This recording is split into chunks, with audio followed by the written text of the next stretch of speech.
Without music, life would be a mistake. That's Nietzsche. The Beatles. When I started listening to music for my own enjoyment sometime in middle school, I started with the Beatles. I listened to a bunch of their albums on YouTube before they got taken down, and I liked them. Eventually it led to me getting the box set of the albums in mono for Christmas sophomore year. 5 months later, I got the box set of the albums in stereo. I didn't include all their stuff, but the stuff I have included is thoroughly excellent. It's mostly rock done really well, which is most of this list actually. The guitars sound different in every song, and the bass lines are often good. Listen to Hey Bulldog and tell me that isn't the sickest bass line ever. Revolver is their 7th album and represents when the music got really good. There's rock all over, but also a lot of experimentation. This whole album is a highlight. Sgt. Pepper's Lonely Hearts Club Band is their 8th album and is just great. It's way different than anything they'd done before. It gets even more into psychedelic rock than Revolver, and the whole album is good. Within You Without You gets a bit long though. But if I had to choose some highlights, they would be Lucy in the Sky with Diamonds, Fixing a Hole, and A Day in the Life. Magical Mystery Tour is half album, half collection of singles from 1967. In the UK, it was an EP, but in North America, it was that EP plus that year's singles, which brought it to album length. It seems very cohesive as an album anyway, with a style that's an alteration of Sgt. Pepper. Blue Jay Way gets a bit long, but Magical Mystery Tour, I'm the Walrus, Strawberry Fields Forever, and Baby You're a Rich Man are all very good. The White Album is really titled The Beatles, but no one calls it that. It's their 9th album and a total shift from the style of Sgt. Pepper and Magical Mystery Tour. No more of that psychedelic crap and back to straight rock. At over an hour long, it's a double album with 30 songs and a lot of highlights. The only songs that are much worse than the others are Wild Honey Pie, Why Don't We Do It in the Road, Everybody's Got Something to Hide Except for Me and My Monkey, and of course Revolution 9. This is the only song I insist you skip on any album. Abbey Road is the 11th album and his last really good Beatles album. Let It Be came after and was alright, but it was also kind of a letdown.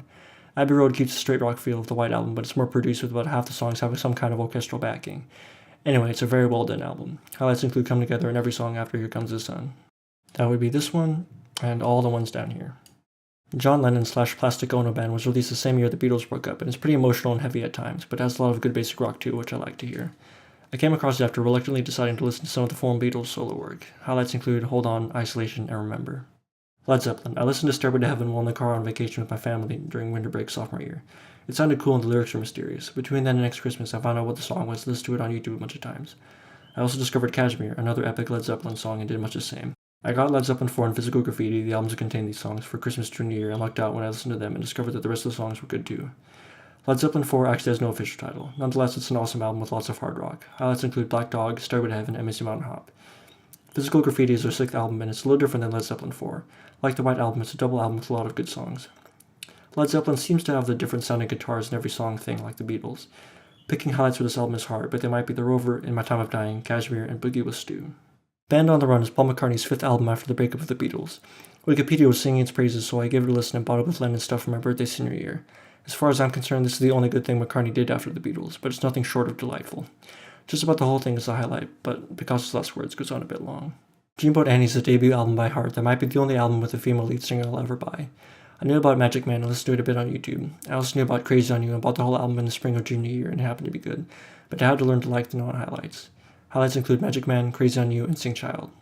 Book of Dreams is the 10th album by the Steve Miller Band. It's not the most exciting album ever, but it has its moments, just like Dreamboat Annie. Mostly I decided it would be better to just put the whole album on here rather than cherry pick 4 of its highlights, which are Jet Airliner, Wintertime, Swingtown, and Jungle Love. The other songs aren't bad, I just had to learn to like them, again like Dreamboat Annie. Deceit is the 2nd and final album of this heat. Jimmy Campbell recommended it to me and I bought it during January sophomore year. It's very unique in this collection, it's post-punk. It's a very good album anyway and I like it a lot. This album is more of a 40-minute cohesive unit than a collection of separate songs, at least in my mind, so I won't detail highlights. Godspeed You Black Emperor. It all started with a Steam DM from Jimmy Campbell that was a link to a YouTube upload of Lift Your Skinny Fists Like Intended to Heaven I got sophomore year. I had it playing the right channel on my headphones while I played Borderlands 2. After it was over, I thought it was pretty neat, but didn't appreciate how good the music was until later. The next summer, I bought a bunch of the albums, all the ones that appear in this collection. Godspeed You is a music group from Canada that does instrumental post-rock, and their music is some of the only music I consider to be beautiful. Their bread and butter is 20-minute long songs that are basically mini rock symphonies. They have a couple guys on guitar, a couple more on bass, 2 guys on drums, a girl on violin, and when they come together, it's absolutely amazing. They take advantage of extremely thick mixes that lend themselves to repeated listening, dynamics, slow builds to massive swells, and contrast of joyful and brooding sounds to make wonderful music. Now that I'm done filleting them, let's get to the albums themselves. Lift Your Skinny Fists Like Intended to Heaven is their 2nd album. Their first is too weird even for me to enjoy. This one is fantastic though, it's a double album that's very joyful compared to their later work.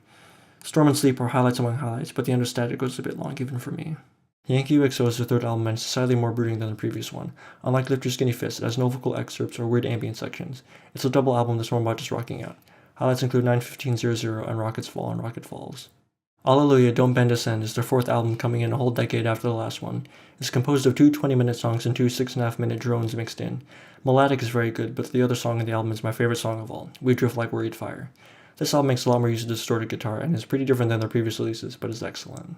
Asunder Sweet No Other Distress is their fifth album and has no sounds between tracks, which makes it seem like it's a single song going on for 40 minutes. It even has about 2 minutes of a single chord in the middle. Don't worry, this too shall pass. The stuff at the beginning and end is pretty exciting anyway. Luciferian Towers is their sixth album and it's the worst of the bunch. It had to be someone. It's plenty good, but on the whole, it's just not as awesome as the other albums. Maybe they're doing things differently and I just don't like it. There are critics who think this album is better than Alleluia, so you be the judge.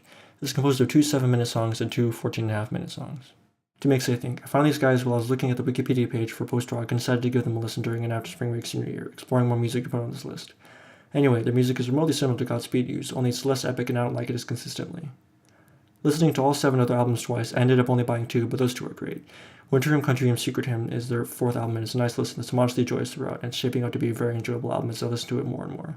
Stubborn Persistent Illusions is their 7th album and features some good melodies and all that, but a lot of the repetition feels very robotic, like it's on a loop. If you can get over that, it's a good album, but I still like Winter Hymn more. Hot Fuss is the Killer's debut album and it's the best CD for less than $5 ever.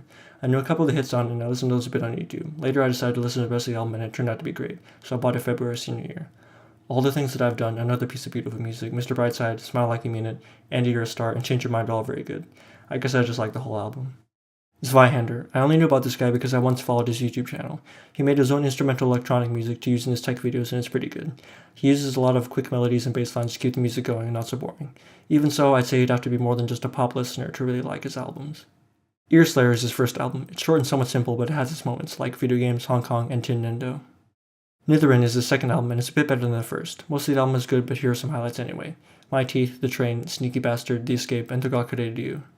Holland is his third album and it's even better than the second. It's kind of a long album and revisits some themes from his other work. The opening tracks are kind of loud, but the percussion gets a lot of use and it's pretty entertaining. Highlights include Slay the Chopper, Road to Nowhere, Someone Else, Forest Maze, and They Could Be Anywhere. Now I'm going to try to order the albums into tiers according to how much I like them. Tier 1, the best of the best. Alleluia, Don't Bend Ascend, The White Album, Winter Hymn, Country Hymn, Secret Hymn.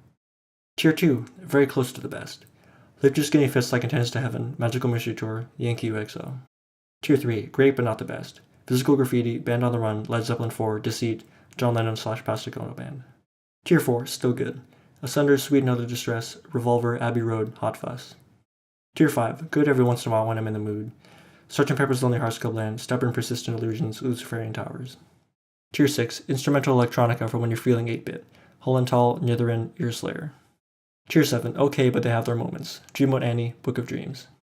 These albums are the things I care about the most, but there are also a bunch of songs I decided to include because I like them, but the rest of the album containing them is unknown to me or not good enough for inclusion, or they're singles with no studio album that contains them.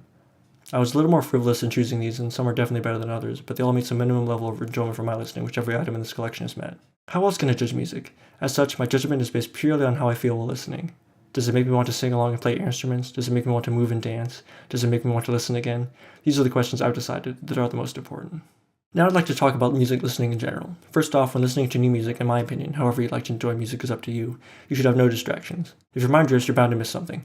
I find if I try to listen to anything, let alone music, while listening or playing a game or even thinking, I'll have little idea what I heard. Personally, I like to listen while lying down in my quiet, dark bedroom to not be distracted. I also like to listen on headphones so I can listen at a fair volume and concentrate. I've also tried listening to left and right speakers placed about 6 inches from my ears on my bed, and that was very interesting. Even so, I find that it's impossible to fully appreciate good music with just one listen, because any worthwhile music will have a bunch of parts to listen to. You can spend one listen paying attention to the drums, and another the guitars, another the bass, another the vocals, and so on. Beyond that, music for many years now has been universally in stereo, and you can listen to either the left or right channel independently. I say all this because the music you like should make you want to listen again and again, and you don't have to do it exactly the same each time. I've listened to all the albums in this list at least 5 times, and a lot of the songs several times, and I'd die inside if I could never listen to them again. As for music itself, it's kind of a weird concept, isn't it? You have all these upright apes walking around and someone develops skills in the course of their lifetime to produce and arrange sounds in a way that is pleasing. If the sounds are pleasing enough, other apes may listen and some may even pay for such sounds. You also have apes like me who find a lot of these sounds so pleasing they collect them and listen to them over and over to feel the psychological sound addiction, as well as share them with other apes who are likely to underappreciate those same sounds. About that whole listening to left and right things independently thing, I'd like to showcase that here for you a little bit. This is some crap I whipped up real quick to make a point. If I play it normally, you'll hear all parts at the same time.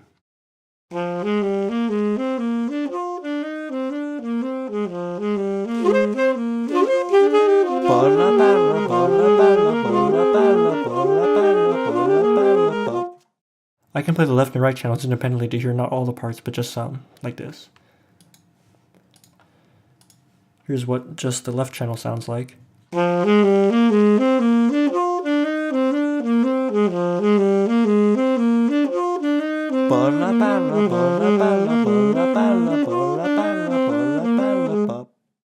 And then just the right channel.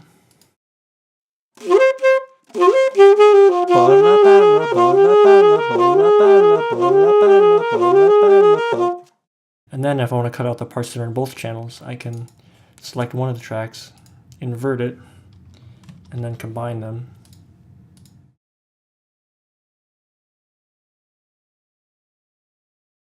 And then make it a little less loud, and then here's what that sounds like.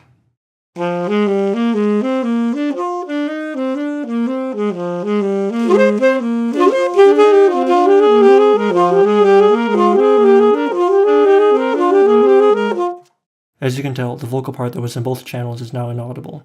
Now for real music, when you do this, it sometimes sounds pretty interesting, so I'd recommend you give it a try.